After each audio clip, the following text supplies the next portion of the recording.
6 മാസമായിട്ട് ഞാൻ പറയുന്നതാണ്. നിങ്ങൾ ഇപ്പോൾ അതിൻ്റെ സമയമാണ്. ഫിനാൻസ് കമ്മീഷനെ ബോധ്യപ്പെടുത്തണം. അത് പിന്നോക്കാവസ്ഥ എവിടെയെങ്കിലും ഉണ്ട് ചോദിച്ചാൽ തരും. ഇപ്പം സാമ്പത്തികമായിട്ട് തകർന്നതന്നെ പിന്നോക്കാവസ്ഥയല്ലേ? ശമ്പളം കൊടുക്കാൻ പറ്റാത്തത് പിന്നോക്കാവസ്ഥയല്ലേ?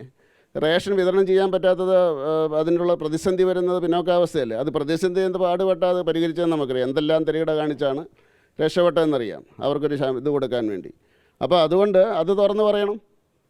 അത് പറഞ്ഞു കഴിഞ്ഞാൽ അത് കിട്ടും. അല്ലാതെ ഞങ്ങൾ ഒന്നാം സ്ഥാനത്താണെന്ന് പറയുന്നത് വിദ്യാഭ്യാസത്തിൻ്റെ നിലവാരം എന്ന് പറയുന്നത് ശ്രീനാരായണ ഗുരുവും ചട്ടമ്പിസ്വാമികളും അതുപോലെ ചാവറയച്ചനും ഒക്കെ നിലനിർത്തിയ ഒന്നാണ്. അതിപ്പോൾ കുടുംബങ്ങൾ കാത്തു സൂക്ഷിക്കുന്നുണ്ട്. അത് ഇല്ലെന്നാണ് ഇവർ പറയുന്നത്. അത് DPI പറഞ്ഞില്ല ഇവനൊന്നും പേരെഴുതാൻ അറിയത്തില്ലെന്ന്. അന്ന് ഞങ്ങൾ എതിർത്തതിനെ.